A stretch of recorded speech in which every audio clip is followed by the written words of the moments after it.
جمال الوجود بذكر الإله وتصفو الحياة بنور هدى جمال الوجود بذكر الإله وتصفو الحياة بنور هدى.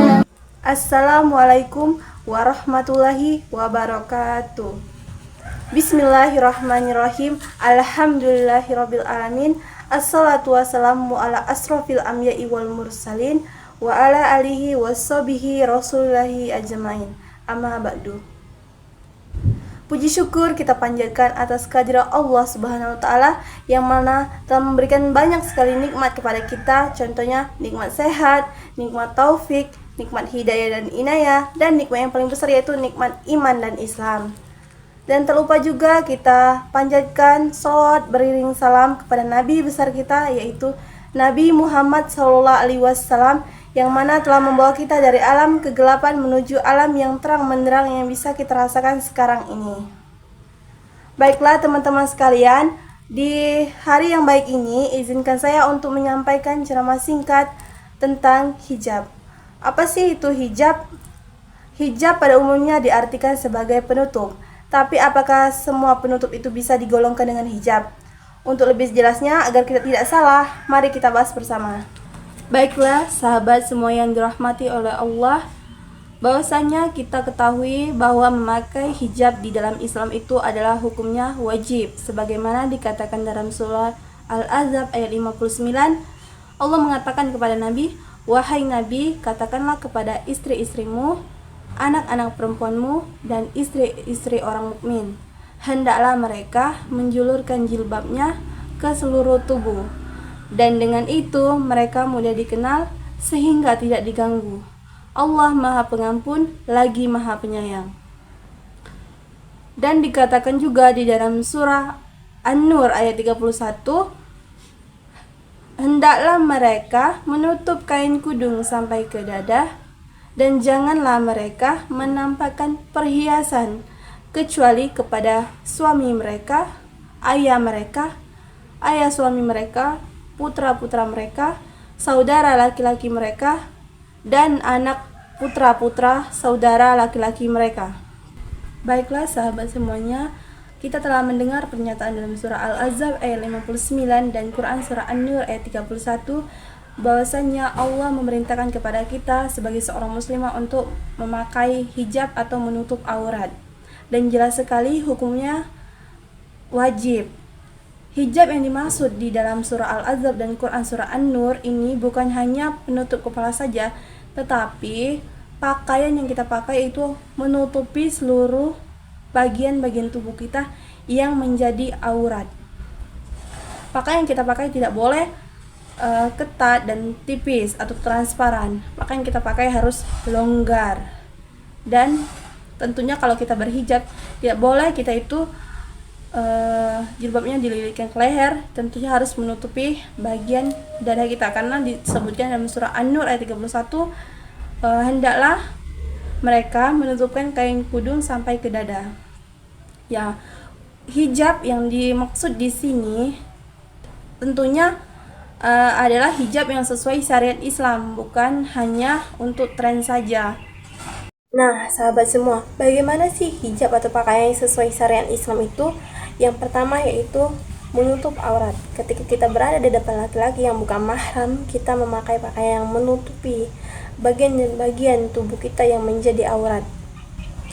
Yang kedua yaitu tidak menampakkan badan atau pakaian yang terlalu tipis hingga memperlihatkan aurat kita yang tentunya tidak memenuhi syarat menutup aurat. Pakaian yang terlalu ketat hingga menonjolkan lekukan-lekukan tubuh kita itu tidak boleh. Takutnya akan menimbulkan nafsu seorang ketika melihatnya. Nabi SAW pernah bersabda, artinya ada dua kelompok penghuni neraka yang belum pernah aku lihat. Adalah kelompok pertama, yaitu memegang cambuk seperti ekor lembu yang digunakan untuk memukul manusia, dan kelompok yang lain adalah wanita-wanita yang memakai pakaian namun telanjang. dan memutar-mutar badannya dan kepala mereka seperti punuk unta yang sujud. Mereka tidak masuk surga dan tidak dapat mencium baunya, padahal bau surga tercium dari jarak yang jauh. Hadis riwayat Muslim. Yang ketiga, pakaian yang ketat. Karena dikatakan orang yang berpakaian tapi telanjang itu pakaian yang ketat, tidak akan mencium bau surga dari jarak yang sangat jauh. Yang keempat yaitu tidak menimbulkan perasaan riya. Nabi SAW pernah bersabda, barang siapa yang mengantungkan pakaiannya karena sombong, maka Allah Subhanahu wa taala tidak akan melihatnya di hari kiamat. Dalam hadis lain, Nabi SAW bersabda, barang siapa memakai pakaian yang berlebihan, maka Allah akan memberinya pakaian kehinaan di akhirat. Hadis riwayat Ahmad, Abu Daud, An-Nasai, dan Ibnu Majah. Yang selanjutnya yang kelima yaitu wanita yang menyerupai laki-laki atau berpakaian seperti laki-laki. Orang yang berpakaian seperti laki-laki itu tidak boleh, karena seorang perempuan tidak boleh menyerupai laki-laki. Sebagaimana Rasulullah SAW mengingatkan ini dengan tegas dalam sabdanya yang artinya Allah melaknat wanita yang meniru pakaian dan sikap laki-laki, dan laki-laki yang meniru pakaian dan sikap wanita. Hadis Bukhari dan Muslim. Yang keenam yaitu meregangkan pakaian. Misalnya saja seperti jilbab yang hendaknya dipakai sesuai dengan syarat syariat Islam, yaitu menutupi kepala dan rambut, tengkuk atau leher, dan juga dada. Sebagaimana Allah berfirman dalam surah Al-Ahzab ayat 59 yang sudah kita sebutkan di awal tadi. Dan ketentuan dalam berjilbab atau berkerudung itu masih banyak yang salah di zaman sekarang itu. Yang pertama, kita tidak boleh memakai jilbab yang mengumbar dada atau jilbab sakratul maut atau jilbab yang dililitkan ke leher. Yang kedua, ketika kita berjilbab tidak boleh kelihatan leher, karena banyak sekali tren jilbab sekarang yang pamer leher sana sini. Sebutannya yaitu gaya jilbab turban. Itu tidak boleh, karena kita kan untuk menutup. Yang ketiga, sengaja mengeluarkan rambut ketika berjilbab. Bagaimana ini? Kita kan berjilbab itu fungsinya untuk menutup. Ini sengaja dilihatkan. Kan fungsi jilbab untuk menutup. Yang keempat yaitu jilbab yang punuk unta atau terdapat benjolan yang besar di belakang kepala ketika berjilbab, itu tidak boleh, karena itu menyerupai wanita-wanita pada zaman jahiliyah, dan dikatakan di hadis riwayat Muslim, orang yang punuk unta itu tidak akan mencium bau surga dari jarak yang jauh, pada bau surga itu dari jarak yang sangat jauh sudah tercium. Sahabat semuanya, sering kita mendengar berbagai cemoohan orang lain terhadap muslimah yang berhijab yang melakukan pelanggaran, seperti ala percuma tuh jilbab, masih suka ngosip, ala kerudung doang, kata-katanya kebun binatang semua. Pakai jilbab tapi masih suka munafik, kalau ngomong mending gak usah. Kerudung sih, tapi kelakuannya lenje banget, dasar kardus, kerudung dusta, dan banyak sekali perkataan-perkataan yang lainnya. Padahal sebenarnya hijab dan akhlak ini dua hal yang berbeda. Berhijab itu murni perintah Allah, sedangkan akhlak adalah budi pekerti yang tergantung pada pribadi masing-masing. Jadi jika ada muslimah berhijab melakukan perbuatan yang tidak baik, maka salahkan akhlaknya, bukan salahkan jilbabnya. Lagi pula, berhijab memang bukan untuk mengklaim diri kita ini sudah baik, tapi berhijab itu merupakan kewajiban yang harus ditaati. Allah itu maha baik, maka menaatinya itu merupakan sebuah kebaikan. Logikanya, wanita berhijab belum tentu baik, namun wanita yang baik sudah pasti berhijab, karena hijab dan akhlak itu tadi merupakan dua hal yang berbeda, maka perhitungan amalnya pun berbeda. Jika ada perempuan berhijab kemudian dia melakukan perbuatan yang tidak baik, misalnya bergunjing, maka dosa yang dia dapat hanya satu, yaitu dosa bergunjing. Tetapi jika dia bergunjing dan tidak berhijab, maka dosa yang dia dapat menjadi dua, karena bergunjing dan tidak berhijab. Banyak orang berkata, lebih baik menghijabi hati terlebih dahulu daripada menghijabi diri. Justru, menghijabi hati jauh lebih sulit dan bukan suatu kewajiban. Sedangkan menghijabi diri itu mudah dan merupakan sebuah kewajiban. Jadi bersyukurlah dan mulailah dari yang wajib dan mudah. Dan jika ada yang bertanya, mendingan mana? Berhijab tapi jarang sholat, atau enggak berhijab tapi rajin sholat? Nah, itu sama saja dengan bertanya seperti mendingan mana? Sholat tapi enggak puasa, atau enggak sholat tapi berpuasa? Jawabannya tidak ada yang mendingan, karena berhijab kedudukannya sama wajib dengan puasa, sama wajib juga dengan sholat. Ketika kita ada niat baik untuk berhijab atau menutup aurat, segerakanlah. Apa sih pahala yang dijanjikan Allah ketika kita berhijab? Yang pertama, kita kan tahu perintah berhijab itu adalah perintah langsung dari Allah dan Rasulnya. Ya, kita patuhi saja sebagaimana dikatakan dalam surah Al-Ahzab ayat 7, barang siapa yang menaati perintah Allah dan Rasulnya, maka sesungguhnya dia telah mendapatkan kemenangan yang besar. Kemenangan yang besar ini, kemenangan yang seperti apa? Kemenangan yang besar itu kemenangan mendapatkan surganya Allah Subhanahu wa taala.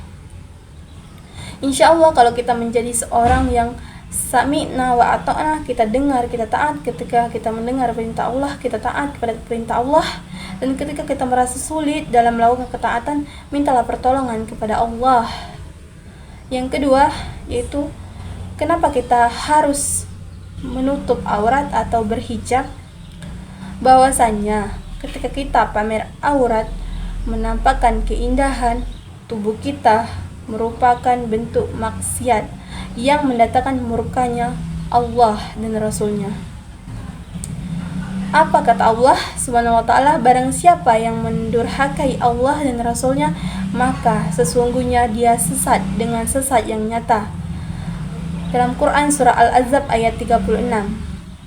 Artinya adalah Allah berikan kepada dirimu keindahannya, boleh dilihat, tetapi hanya untuk mahram saja, bukan untuk dipamerkan atau ditunjukkan dan menjadi kebanggaan, karena itu adalah sesuatu yang harus ditutupi. Ketiga, dengan berhijab itu kita berusaha meredam fitnah. Karena kenapa? Ketika kita memamerkan keindahan tubuh kita, itu sangat rentan sekali terhadap berbagai macam fitnah. Sangat rentan sekali terhadap pelecehan seksual. Siapa tahu banyak yang melihat kita, syahwatnya jadi bergejolak dan bisa menjadi malapetaka untuk kita dan untuk diri dia sendiri. Jadi sahabat semuanya, ketika kita memutuskan untuk berhijab itu, kita tuh sebenarnya menutup akses pandangan mata orang dari hal-hal yang membuat mereka bergejolak syahwatnya. Dengan cara apa? Yaitu menutup aurat dengan sebaik-baiknya. Dan itulah ciri pada wanita soleha, para wanita yang bermartabat, para wanita yang berwibawa, dan para wanita yang insya Allah dimuliakan oleh Allah Subhanahu wa taala. Jadi sahabat semuanya, di sini ada dua permen di tangan saya. Yang satu sudah terbuka, yang satu masih tertutup. Ketika kita dihadapkan dua pilihan ini, tentunya kita akan memilih yang masih tertutup, karena sudah pasti masih bersih dalamnya. Nah, begitulah wanita di dalam Islam itu seperti ratu. Jadi sebagai seorang ratu, tidak sembarang orang bisa melihat, tidak sembarang orang bisa menyentuh.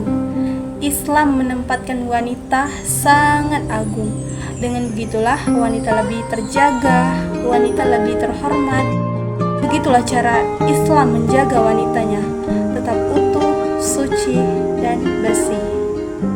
Baiklah sahabat muslimah semuanya, ketika kita sudah timbul niat baik setelah menonton video ceramah singkat ini, atau dari dulu sudah ada niat baik, lebih baik disegerakan atau dilaksanakan. Sebagaimana Rasulullah bersabda dalam hadis Bukhari, ketika kamu berada di waktu sore, jangan menunggu-nunggu waktu pagi. Ketika kamu berada di waktu pagi, jangan menunggu-nunggu waktu sore. Manfaatkanlah masa sehatmu sebelum masa sakitmu. Manfaatkanlah masa hidupmu sebelum masa kematianmu. Baiklah sahabat semua, satu pesan dari saya, tutuplah auratmu sebelum tutup usiamu. Harapannya semoga apa yang saya sampaikan tadi dapat bermanfaat bagi sahabat semuanya. Terima kasih atas perhatian yang telah diberikan. Apabila ada kesalahan dalam kata, saya mohon dimaafkan karena sesungguhnya kesempurnaan hanya milik Allah Subhanahu wa taala. Mari kita akhiri dengan membaca doa kafaratul majlis. Subhanaka Allahumma wa bihamdika asyhadu alla ilaha illallah anta astaghfiruka wa atubu ilaik. Saya akhiri. Wassalamualaikum warahmatullahi wabarakatuh.